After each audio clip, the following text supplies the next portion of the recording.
Kita langsung sambut saja karena waktu saudara-saudara. Kita sambut, beri tepuk tangan Bapak Gugun Gumilar untuk bisa ke depan, Pak.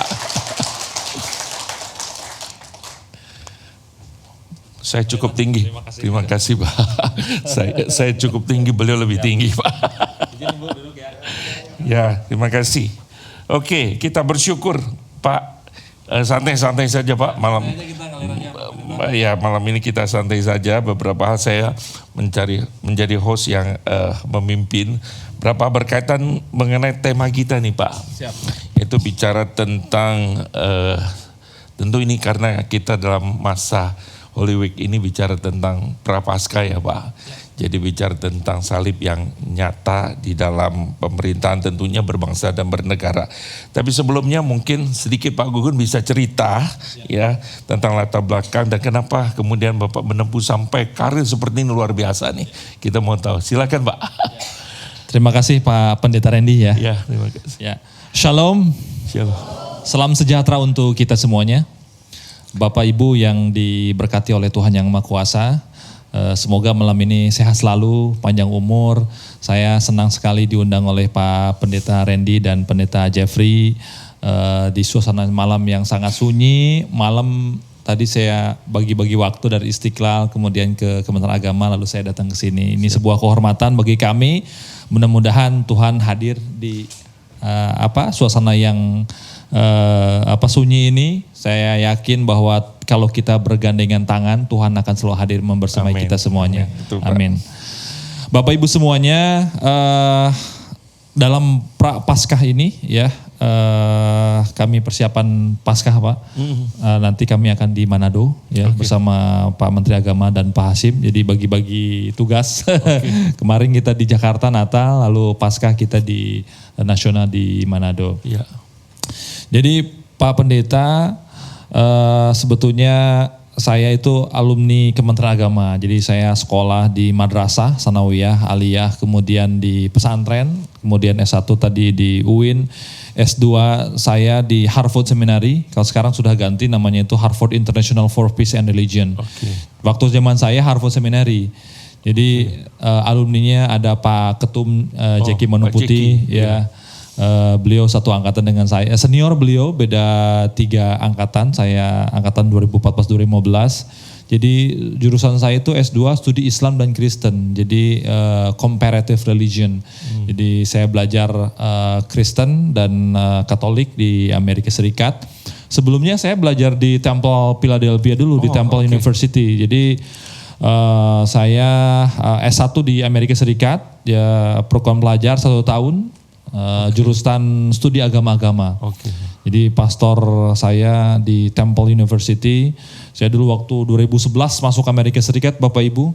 Jadi dikirim oleh Kedutaan Besar Amerika Serikat. Nama programnya itu Study United States Institute for Student Leaders, SUSI namanya. Jadi belajar di Amerika setahun, agama-agama. Jadi saya tahu dengan Amish community. Mungkin Bapak Ibu pernah ke Amerika, di Philadelphia. Jadi tanpa lampu ya. Jadi jadi minyak tanah. Iya, betul. Jadi saya tinggal di sana bersama para pastor dari Amerika Serikat. Hari Minggu ikut Sabat Shalom, kemudian hari Sabtu, kemudian hari Minggu saya ikut Sunday School ya di Amerika Serikat dengan para pastor dari teman-teman yang lain. Wah, senang sekali Pak. Jadi passion saya memang walaupun backgroundnya pesantren, tapi saya senang menggeluti agama-agama ya. Mentor saya Pak Alwi Shihab, Pak Nasar Umar, Pak Said Gesiro. Jadi Penerus-penerus Belau ini penting sekali bagaimana kita menggaungkan toleransi beragama di tengah hiruk pikuk dunia yang serba tidak pasti ya Ibu ya. Jadi selama setahun saya 2011 masuk Amerika, kemudian 2012, 2015 saya S2 di Amerika Serikat, jurusan studi agama-agama. Jadi setiap 2 tahun di Amerika, kalau sholat Jumat itu saya di gereja. Jadi karena masjidnya jauh, kita salibnya ditutup, kemudian kita mengarah kiblat. Ya, makanya saya selalu hadir di gereja-gereja. Saya selalu ingat sampai sekarang ya, we shall overcome. We shall, mungkin pernah lihat pidatonya Bu ya, we shall overcome. We shall overcome. we shall overcome someday. Oh, deep in my heart, I do believe we shall overcome someday. Wow, luar biasa, boleh tepuk tangan saudara. We will walk hand in hand. We will walk hand in hand. We will walk hand in hand someday. Oh, deep in my heart, I do believe we will walk hand in hand someday. Wow, luar biasa. Bisa. Judulnya We Shall Overcome. Ya. Ya. Sampai sekarang Sampai Pak sekarang, Pendeta, ya. yang luar biasa. Jadi judulnya umum, jadi kalau kita bersama-sama, kita meyakini apapun sesulitnya hidup kita, ya berbangsa bernegara, ya seperti salib judulnya itu, insya Allah kita akan jalan untuk menuju kesuksesan, ya menuju untuk ke sana akan terbuka lebar, kita bisa mengatasi semua masalah itu dengan keyakinan. Bergandengan tangan ya. Bergandengan tangan dalam kasih. Saya hafal karena saya panitia Natal, tiap hari hanya gereja dengan teman-teman di Jakarta, saya hafal semua ya. Sudah berapa kali saya dengar Pak Gugun nyanyi lagu ini. Nyanyi luar biasa. S3 saya Pak Pendeta, S3 saya teologi. Jadi teologi tentang Kristen, Yahudi dan Islam di Dublin, Irlandia. Sudah pernah, have you ever been in Dublin, Ireland? Cork, Wicklow, Dublin ya di Irlandia. Jadi itu Katolik ya di sana, kalau di Irlandia. Jadi ada namanya Saint Patrick Days, ya Saint Patrick Days itu kemarin baru merayakan kan. Jadi ada nabi abad ke-5, jadi saya ke kuburannya tuh, saya ziarah ke sana. Saya pengen tahu, oh ini namanya ada gereja Saint Patrick terbesar di Amerika kan, jadi di Eropa. Itu nabinya itu rasulnya ya dari Irlandia Pak. Jadi saya 5 tahun menggeluti, saya di bawah ada tesis saya, disertasi saya tentang dialog agama ya Vatikan. Dialog Vatikan dengan Islam. Jadi bab 1, bab 2, bab 3 itu tentang dialog Vatikan antara Islam. Jadi saya lama sekali di Irlandia 5 tahun, di Amerika 3 tahun, jadi total itu 8 tahun di luar negeri. Menggeluti tentang kajian agama-agama ya. Seperti itu Pak Pendeta singkatnya. Ya, luar biasa, banyak pengalaman yang kita lihat ya. Beliau sangat dekat, saya melihat dengan berbagai umat yang ada di Indonesia tentunya, dan sangat dicintai di mana-mana. Amin Pak. Diajak foto terus Pak Gugun saya lihat dan bahkan luar biasa. Pak Gugun, dari pandangan Pak Gugun dulu kan sebelum jadi public figure lah begitu ya. Tapi tentu dari pesantren, lalu kemudian madrasah, Syanawiyah semuanya. Terus apa yang mengubah kemudian Pak Gun melihat bahwa sebenarnya kita pada malam ini melihat tidak seperti gambaran orang berpikir bahwa mengajarkan bahwa kita ini seakan-akan fanatik seperti itu, tetapi melihat keberagaman itu sendiri. Bapak Ibu, orang sering lupa kita beragama antara Islam, antara Islam ya Kristen Katolik dan Yahudi itu from the same rahim yang sama. Rahim ini kan kita kan perut yang sama. Disebut kita agama besar itu 3 agama namanya Abrahamic religion, ya Abrahamic faith. Jadi bapaknya sama, ya, dari rahim yang sama ya. Rahim dari bahasa Arab dan bahasa Ibrani artinya adalah kasih sayang kan. Jadi saya ingin menyatukan umat kita bersama-sama. Negara besar ini sangat sayang sekali kalau terkotak-kotakan dengan isu agama, ras, kemudian dan lain-lain. Kita bersyukur para founding father kita dulu menghapus 17 kata dalam Undang-Undang Dasar 45 ya, menjalankan syariat agama sesuai dengan agama dan ajaran masing-masing. Nah, anak generasi sekarang lupa Pak Pendeta. Generasi milenial khususnya saya ya, zilenial lahiran 2000, bahwa kita patut bersyukur bahwa bagaimana kita dibesarkan, dilahirkan dari negara yang sangat plural ya, bangsa kita juga dalam segi konteks teologi ya, konteks ketuhanan ya, ilahiyahnya ya, yaitu dari rahim yang sama. Jadi demokrasi berjalan beriringan ya. Kemudian secara teologi falsafah ketuhanan kita dari rahim yang sama, Pak. From the same mother, from the same father, yaitu Nabi Ibrahim, from the Abrahamic religion ya.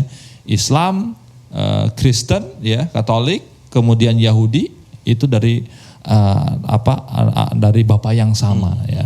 Jadi oleh karena itu passion saya adalah bagaimana tugas kita hari ini adalah menyadarkan umat kita, generasi kita nih ya, yang illiterasi terhadap keagamaan. Ayo kita kembali kepada kitab kita suci masing-masing, Pak.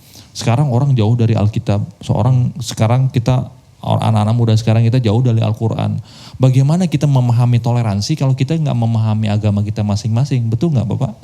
Jadi konteks hari ini adalah bagaimana how we can live living with the Bibles, how we can live today living with the Quran, how we can live today living with the scriptures, Pak. Living dengan teks-teks ayat suci Al-Quran, ayat suci dari teks-teks dari Bible, dari the New Testament ya.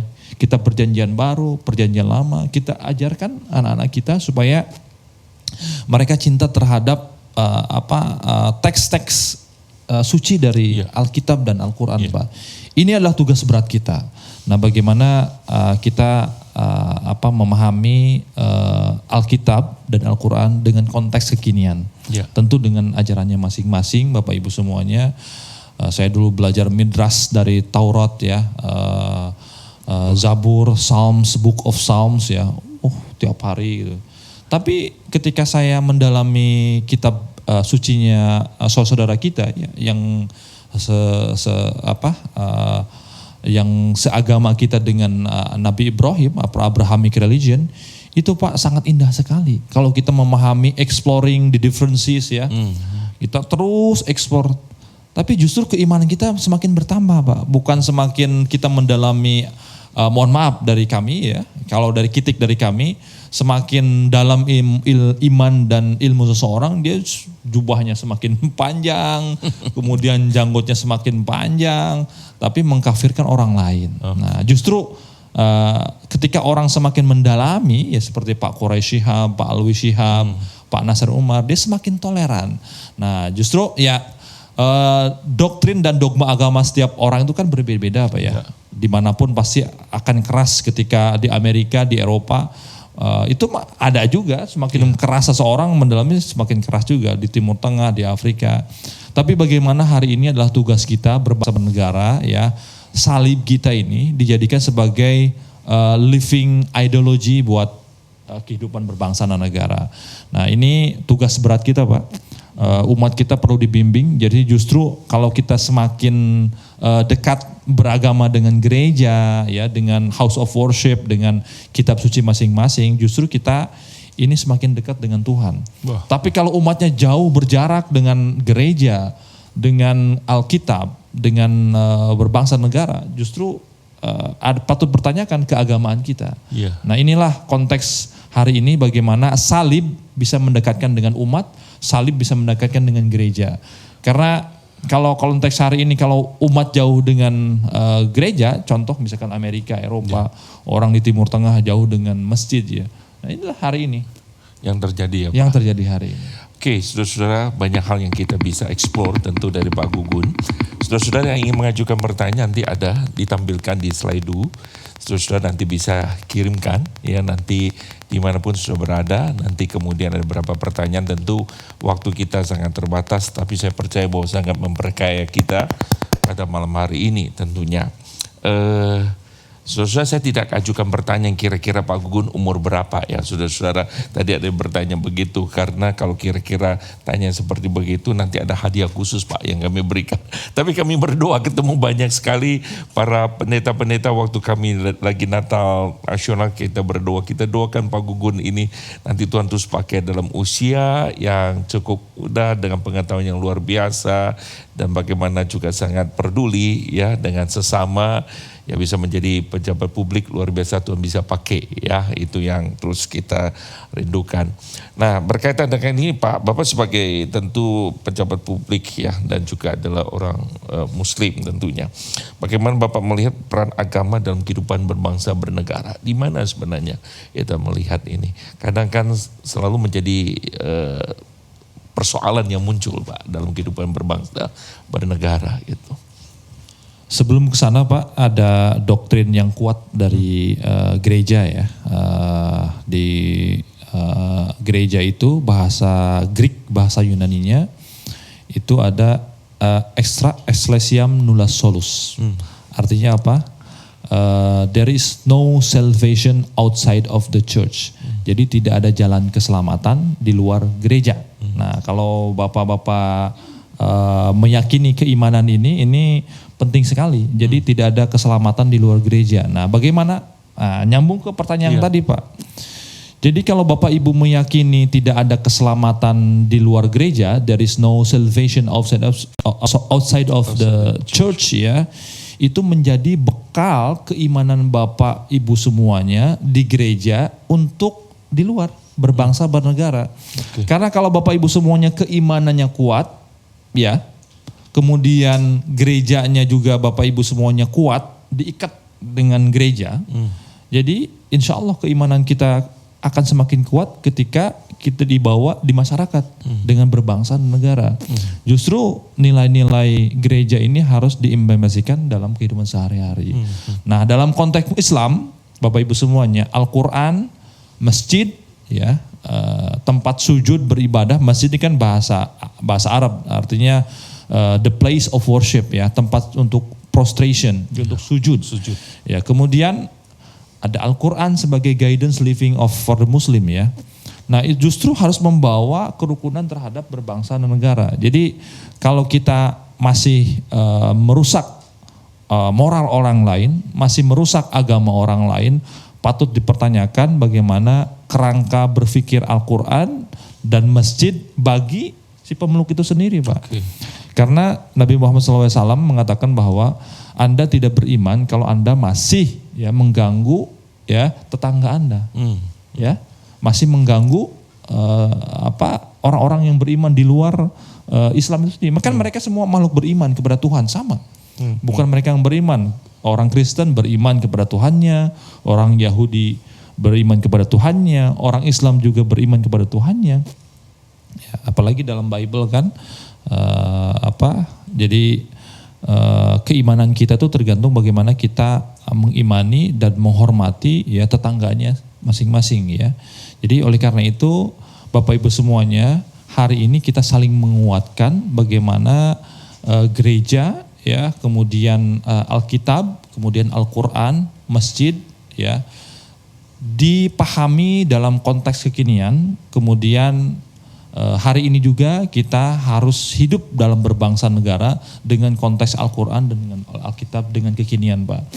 Jadi ini penting, apalagi doktrin-doktrin yang saya sudah sampaikan. Kalau gerejanya kuat, kalau imannya kuat, kalau Alkitabnya kuat di diri kita masing-masing, termasuk Al-Quran dan masjidnya kita kuat di dalam hati kita, hidup berbangsa dan negara ini akan indah Pak. Karena Pancasila itu kan ideologi bangsa kita yang diterima oleh semua umat beragama. Betul. Jadi there is no question. Jadi pertama adalah ketuhanan yang Maha Esa. Jadi kita semuanya beriman dan kita Tuhan yang Maha Esa. Tinggal bagaimana implementasi dari nilai-nilai gereja, nilai-nilai Alkitab, nilai-nilai Al-Quran dan masjid ini bisa bersemayam dalam negara demokrasi kita Pak. Oke. Saya baca Pak, dan waktu bicara dan Pak Gugun tuh melihat kan ada beberapa gereja-gereja yang ada persoalan. Tetapi Pak Gugun tolong begitu ya. Ini boleh ditampilkan dari satu yang tentu mungkin Pak Gugun masih ingat, masih segar gitu ya. Ada satu peristiwa yang terjadi yang baru-barusan kira-kira ya. Ini dosen saya Pak Stephen Tong, karena saya dari Saat Pak, dari Seminar Alkitab Asia Tenggara.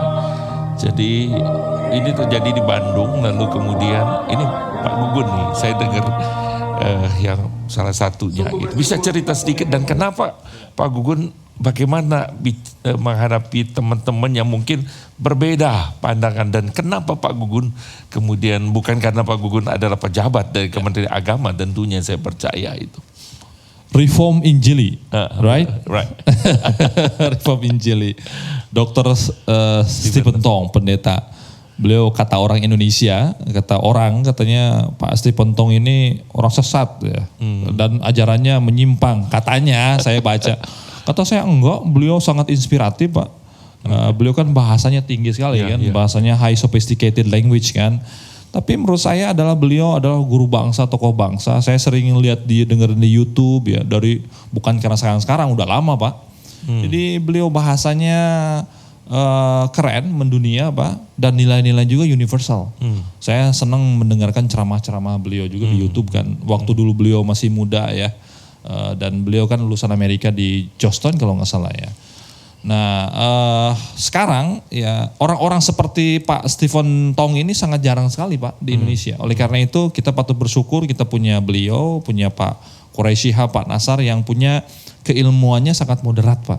Dan ini patut dicontoh oleh para pendeta yang muda, para guru ulama yang tengah-tengah yang patut kita syukuri. Nah saya dikontak oleh teman-teman di Bandung, ceritanya Pak Pendeta. Jadi Mas Gugun tolong dong ini, katanya ini sudah ada izin dari Kemenang sudah ada, kemudian dari kepolisian sudah ada, dari camat sudah ada, kemudian dari approval dari desa juga sudah ada, semuanya sudah lengkap. Tapi teman-teman yang aneh ini kata saya, kata ini masih tetap mau demo, katanya tidak boleh.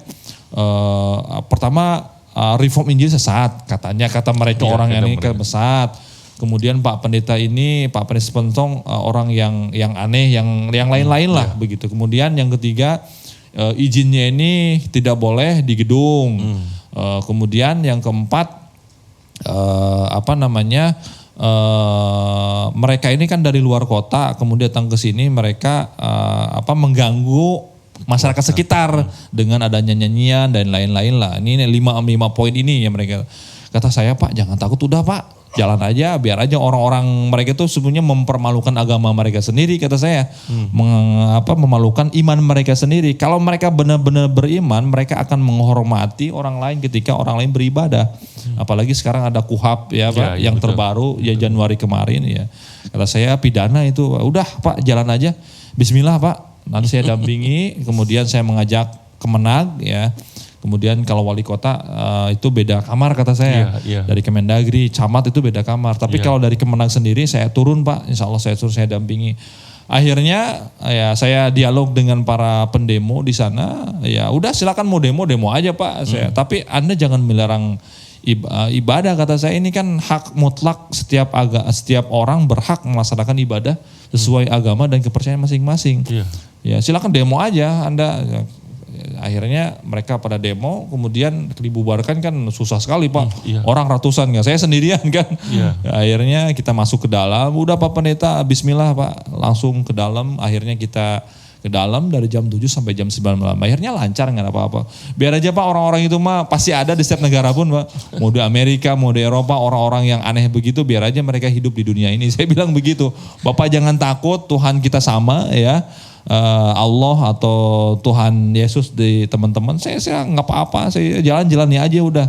Akhirnya kita jalan dan nggak ada kerusuhan Pak. Ya Pak Gugun tapi nggak takut dibilangnya. Enggak lah, ngapain Pak, kita sudah beriman, kita sebelum kita lahir ke dunia ini ya, alastu birabbikum, karena saya sudah bersaksi kepada Tuhan bahwa kita hidup dan mati ini kan hanya untuk Tuhan, betul?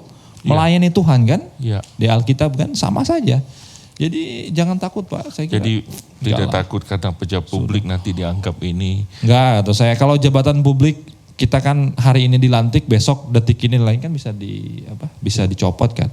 Tapi kalau kita punya iman ini kan nggak bisa dicopot Pak. Wow, bagaimana? Kita berimannya sama, mengesahkan Tuhan kan, sama gitu. Bapak Ibu semuanya. Tapi kan kita tidak boleh memaksakan kehendak dan mencopot iman seseorang. Kalau copot bendera bisa, kalau copot mereka suruh berhenti makan, orang bisa berhenti makan. Tapi kalau berhenti beriman kan kita nggak bisa Pak. Jadi saya bilang udah bismillah Bapak Ibu semuanya. Saya bilang Saya hormat sekali kepada guru bangsa Pak Stephen Tong, orang sudah kakek-kakek mohon izin 85 tahun masih mau datang ke Bandung loh.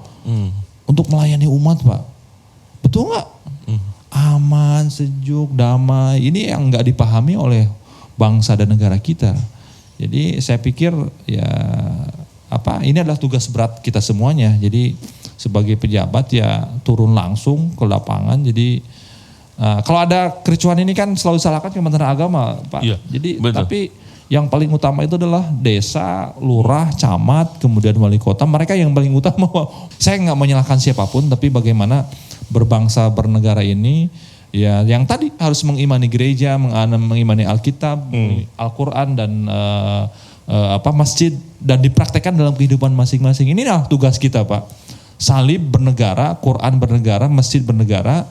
Dan attitude kita itu dilaksanakan, diimplementasikan dalam kehidupan sehari-hari. Jadi kalau kata Hans Kung Pak, there is no peace among the nation if there is no peace among religion. If there is no peace among the nation and religion, if there is no dialogue between the religion. Jadi kata kuncinya dialog lah Pak. Jadi nggak ada damai di seluruh apapun bangsa negara, agama kalau kita nggak ngobrol kayak gini Pak. Dialog. Jadi saya senang ngobrol dengan anak muda sekarang antipati terhadap agama kan. Sekarang bukan lagi orang dalam internal mereka itu mereka jauh dari dialog agama gitu. Bagaimana kita internal kita mau dialog tapi kitanya nggak ngerti esensi beragama itu. The essence of religion ini kan how we live together among religion kan. Bagaimana esensi agama itu, bagaimana hidup kita berdampingan Pak bersama-sama agama lain. Gitu kan? Jadi itu yang konsep seperti Menteri Agama yang lalu Pak bicara moderasi beragama seperti begitu ya Pak. Bukan modernisasi tapi bagaimana moderasi ya Pak beragama. Iya moderat. Oke Pak, tadi kita lihat kan Bapak sudah menyatakan betul-betul sebagai orang yang beriman di dalam keyakinan Pak Gugun sebagai orang Muslim gitu. Nah apa yang Bapak harapkan sebagai orang-orang Kristen khususnya sebagai rakyat Indonesia seperti ini, imannya kan tema kita salib nyata dalam kehidupan berbangsa dan bernegara. Apa pesan dan kesan yang Bapak mau sampaikan gitu? Yesus kan lahir di kota Nazaret ya, di Yerusalem ya. Nazaret itu artinya the protected, the guardian artinya. Kita semuanya ya, saya juga beriman kepada Yesus sama. Kalau dalam Islam Nabi Isa alaihi salam, kalau dalam bahasa Ibrani atau bahasa baratnya Jesus kan, ya. Kalau dalam bahasa kita Isa kan, dan dalam bahasa Arab Isa alaihi salam artinya peace be upon him ya. Jadi Isa alaihi salam, semua kedamaian disampaikan kepada Nabi Isa alaihi salam, kepada Yesus kan. Jadi Nazaret ya, ada gereja namanya Nazaret ya, the Church of Nazareth itu bahasa Ibrani, artinya the protection, the guardian. Jadi kalau kita datang ke sebuah gereja, datang ke masjid, jadi kita jadi pelindung. Nazaret artinya pelindung Pak, the helper. Jadi kita menjadi penolong Pak bagi umat, bagi bangsa dan negara. Jadi di antara kita semuanya, termasuk saya yang ada di sini, jadi datang ke masjid itu, datang ke gereja itu sebagai penolong bagi umat Pak. Inilah yang kita harapkan hari ini datang ini. Cinta kasih umat ini adalah kita sebagai penolong, sebagai the guardian, pelindung, penolong dan pemberi compassion, pemberi penyabar, pemberi kesantunan, pemberi kasih sayang kepada umat. Nah inilah nilai-nilai dari gereja dan dari Yesus itu adalah sebagai guardian, Nazaret atau bahasa Arabnya An-Nasir atau An-Nasir artinya penolong bagi umat. Mudah-mudahan kita bisa jadi penolong Ibu Bapak semuanya, dimulai dari kita sendiri, dari keluarga dan orang-orang terdekat bagi kita. Karena orang yang terdekat bagi kita adalah ya keluarga kita kan, baru tetangga kita. Nah, itu Pak, mudah-mudahan Nazaret kita jadi penolong ya kita semuanya, penolong bagi keluarga dan umat kita. Ya, tentunya di masa Prapaskah ini saya pikir kita juga belajar otokritik ya Pak, bicara tentang sebagai orang Kristen tidak hanya bicara saudara-saudara, misal maaf kalau tadi Pak Gugun cerita mungkin ada sebagian kelompok yang garis keras yang mungkin dari Muslim, tetapi juga mungkin dari Kristen ada beberapa hal yang mungkin kurang juga untuk kemudian berperan di bangsa negara Indonesia. Saya di Amerika arasnya banyak Pak, 300 Pak. Oh ya. Semuanya ada yang keras, ada yang moderat, sama Pak saya juga. Ada pengikut Mormon ya, ada Jesus Saints Latter-day of Church. Oh, itu besar sekali gerejanya di Amerika Serikat. Sering datang ke sini. Ada lagi ya, ada The Quakers ya, ada lagi Pantekosta, ada lagi Baptis yang besar Pak. Ya, Reform, banyak sekali Pak. Ada Anglican, ada England Church, banyak sekali Pak. Saya belajar dari Amerika sampai Eropa, tapi Metodis, ya biasalah beribadah. Baptis. Orang yang The Baptist ya, ada banyak sekali. Ya, sama aja beragama itu ada yang keras, ada yang lunak. Dimana menurut saya biar aja lah, karena tugas kita adalah bagaimana menjadi the salvation bagi kita sendiri dan bagi orang lain. Jadi penyelamat bagi kita sendiri dan orang lain. Itu kan tugas mulai kita. Assalam artinya perdamaian kan. Assalamualaikum artinya adalah semoga kedamaian dan kesejahteraan bagi kita semuanya. Peace unto you Pak ya. Shalom aleichem begitu. Sama ya, shalom aleichem sama aja Pak. Iya. Yang tadi saya mau tanyakan Pak, kira-kira enggak apa-apa Pak, dari ini Bapak lihat, harapkan dari orang Kristen harusnya gimana sih supaya salib itu nyata gitu, jangan cuman di gereja tadi Bapak bilang kan salah satunya gitu. Ya. Dan kira-kira mungkin ada motivasi apa yang Bapak sampaikan, bahwa peran apa yang harus dilakukan sih sebagai orang-orang Kristen yang memang nggak apa-apa menyatakan betul-betul sebagai orang yang beriman tadi, kalau salvation from the church, lalu kemudian untuk sampai kepada society begitu, untuk nyata dan berbangsa bernegara. Ya, Bapak Ibu semuanya, ketika Yesus disalib ya di Yerusalem, di Bethlehem ya, tentu banyak versi kan, ada versi Islam, ada versi Kristen, ada versi Yahudi. Tapi kesamaannya adalah bagaimana Yesus memberikan juru selamat bagi kita semua ya. Yesus memberikan keselamatan ya. Beliau ini dalam konteks kemanusiaan adalah bagaimana beliau itu penolong, beliau sebagai juru selamat, beliau sebagai penyayang bagi umat tanpa melihat dia agama mana, ya ras dari mana, tapi beliau ini adalah bagaimana betul-betul menyayangi umatnya dengan tulus, dengan sepenuh hati. Nah, termasuk kita semua Pak, tugas kita ini ya, ketika beliau disalib ya, ile lama sababtani ya, Tuhan tolong aku, kenapa aku disalib begitu kan. Nah ini kan dalam konteks kemanusiaan bagaimana beliau di Yerusalem, di Bethlehem ini adalah tugas mulia ya, dan kita semuanya dihadirkan dunia ini adalah sebagai penyelamat bagi kita semuanya, menyelamatkan keluarga kita, menyelamatkan ibu kita, orang tua kita dari godaan-godaan hal-hal yang aneh-aneh Pak di dunia ini. Nah pelajarannya adalah bagaimana memberikan blessing, rahmat bagi kita semuanya. Jadi rohima atau ar-rohim atau alaihim ya bahasa Ibraninya. Mari kita sama-sama, bukan hanya untuk Bapak Ibu semuanya, bagaimana kita yang hadir di sini di ruang yang sangat suci ini, kita sebagai penolong untuk umat kita masing-masing Pak. Wah, saling menyayangi. Yang nyata ya Pak. Ya iman betul Pak. Karena nilai-nilai keselamatan ini kan assalam, artinya kan memberikan juru damai bagi kita semuanya. Terutama adalah lahir keselamatan dan kasih sayang dari keluarga kita semuanya.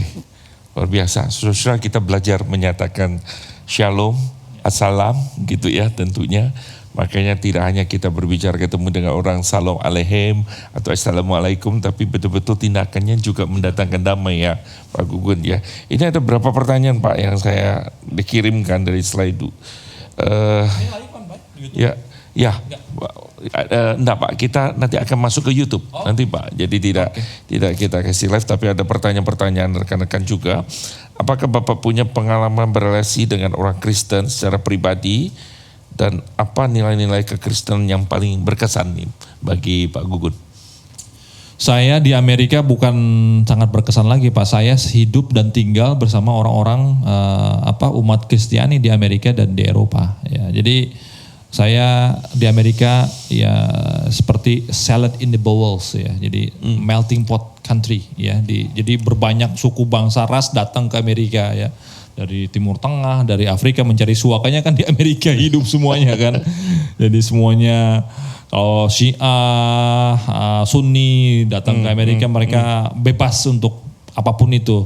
Yang penting Anda adalah beriman dan tidak mengganggu orang lain. Itu kan Amerika kan Pak. Jadi saya tinggal di Amerika dengan orang-orang pastor, dengan orang umat Nasrani. Ya, saya diberi makan, saya makan. Ketika saya hari Sabtu ya ikut saya sahabat Shalom dengan teman-teman orang Yahudi. Hari Minggu saya ikut Sunday School ya.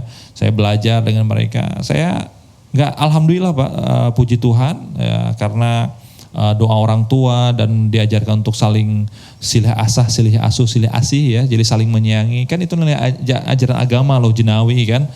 Jadi pesan orang tua saya dimanapun kamu berada dan pesan almarhum ibu dan bapak saya adalah kamu harus menghormati agama dan keyakinan orang lain. Oh, gitu. Luar biasa. Itu aja pesannya dari almarhum ibu dan saya karena hormat dan saling menyayangi itu adalah ajaran dari ibu kita kan. Kemudian saya tinggal di Eropa, orang Eropa kan orangnya borjuis Pak. Yeah. Ya ada banyak orang ateis, agnostik ya. Ada orang nggak beragama ya, orang-orang Eropa itu ada orang beragama benar-benar tekun, rajin ya. Saya kumpul dan berteman-teman orang yang ya bersama mereka ya. Jadi saya enjoy dan saya senang ketika orang banyak pertanyaan tentang Nabi Muhammad dengan Nabi Isa, saya jawab dengan keimanan dan keilmuan saya.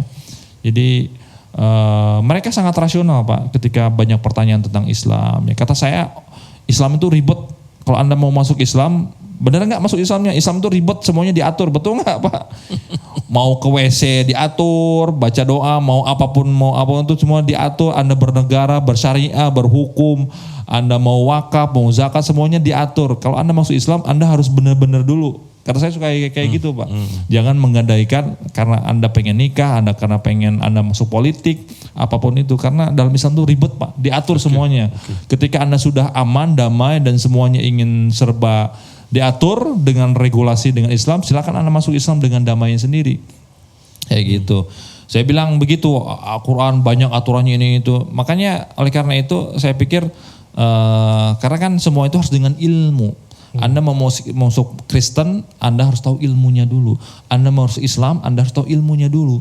Kalau enggak kayak monyet gulung-gulung kelapa kan, enggak tahu ilmunya. Kalau Anda mau masuk Kristen tapi nggak tahu ilmunya, ya sama aja kayak monyet gulung-gulung kelapa Pak. Kalau Anda mau masuk Islam, ya, tapi Anda nggak tahu ilmunya, hanya asal masuk, ya, masuk Buddha, apalagi dalam Buddha Sabesata Bhavantus Sukitata kan. Semoga semua damai, makhluk semuanya bersemayam dan dengan kita semuanya. Anda harus tahu ilmunya dulu. Jadi kalau dalam Islam itu ada iman, Islam dan ihsan. Jadi Islam, iman, dan ihsan kebaikan. Tapi semua itu dengan difokus kepada filsafat ilmu Pak. Tahu dulu. Tahu dulu ya. Ya tahu dulu. Jadi banyak sebenarnya orang tidak mau belajar Pak, hanya mau ikut-ikutan. Jadi saudara belajar ya untuk lebih mendalami. Jadi bukan karena pasangan saya Kristen, saya ikut Kristen gitu ya. Orang tua saya Kristen jadi Kristen. Tapi sudah betul-betul mempelajari iman yang sudah yakinin dengan betul-betul sungguh-sungguh gitu ya. Kalau malas ke gereja apalagi ya Bapak bilang jauh dari gereja. Begitu ya. Bagaimana bisa mendatangkan shalom, itu yang luar biasa.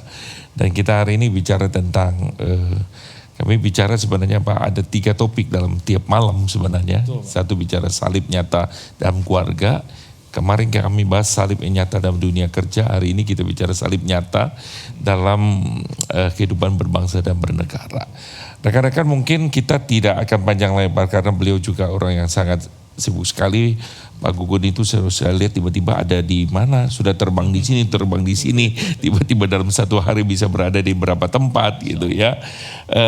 Rekan-rekan mungkin dari sini saya kasih kesempatan ada yang mau bertanya langsung. Silakan mungkin Bapak Ibu. silakan dari studio kita ini Pak disiarkan kurang lebih sih ada 100 stasiun televisi Pak di sini Pak. Silakan jangan tegang.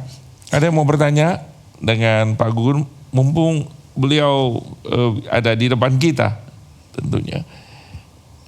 Ya, jadi kalau di Amerika, Eropa itu saya cerita Pak, saya selama 5 tahun di Eropa itu Pak di gereja mereka gerejanya besar-besar kan Pak kalau di Amerika di Eropa tuh. Iya. Saya suka ngeliat gereja suka kosong Pak. Betul. Kosong Sabtu, bahkan mereka gerejanya dijual Pak. Iya. Dijual dan karena memang maintenance-nya kan mahal Pak. Iya.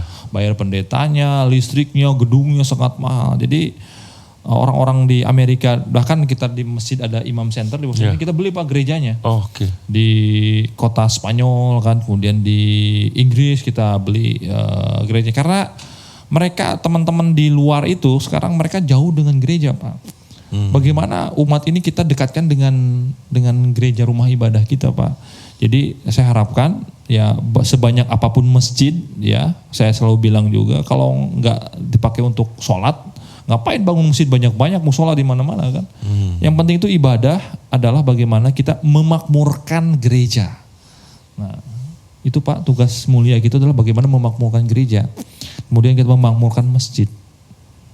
Nah, apalagi kalau menarik ya Pak, memakmurkan itu bagaimana ya, bukan hanya ritual ini aja, bagaimana belajar di gereja, anak-anak tata cara bagaimana berbangsa negara dengan salib nih ya, dengan kasih sayang itu kan ar-rahim, dengan ar-rahimnya salib itu kan bisa memberikan, menyatukan umat dengan kasih sayang seperti saya bilang tadi, bagaimana Yesus mengorbankan ya hidupnya untuk menyayangi umat.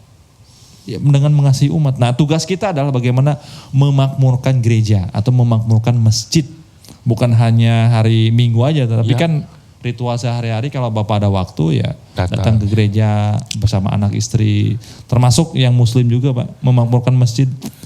Gereja jadi tempat pembentukan ya Pak. Tidak sekedar cuman hanya 1-2 jam seperti show saja. Betul. Yang terjadi. Karena dulu kan di kota Mekah Madinah kan banyak gereja, bahkan sampai sekarang pun di Jeddah kan ada gereja juga kan di kota Saudi Arabia.